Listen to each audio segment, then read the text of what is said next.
In today's video, I'll show you how to buy Bitcoin on Luno in South Africa. Alright, so here we are in the Luno app, and what we're going to do is we're going to click on the buy icon. Here in buy, we need to choose if we're buying crypto or we're buying crypto bundles, and we need to choose Bitcoin. Then we need to choose if it's going to be a once-off buy or a repeat buy.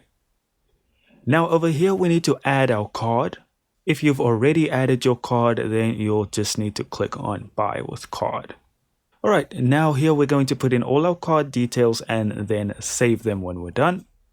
Cool, so when you're done adding your card or you've picked buy with card, you will now be brought here. And here you can choose your currency. So are we going to pay cash or are we going to pay BTC? As well as also being able to put in our amount. So you can see here the minimum is 15 Rand. So let's say we're going to buy for 50 Rand. And then we're going to click on next.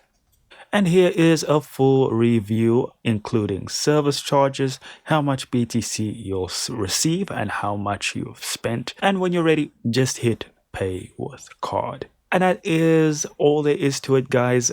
Thank you so much for watching. Do consider liking and subscribing, and I'll see you in the next video.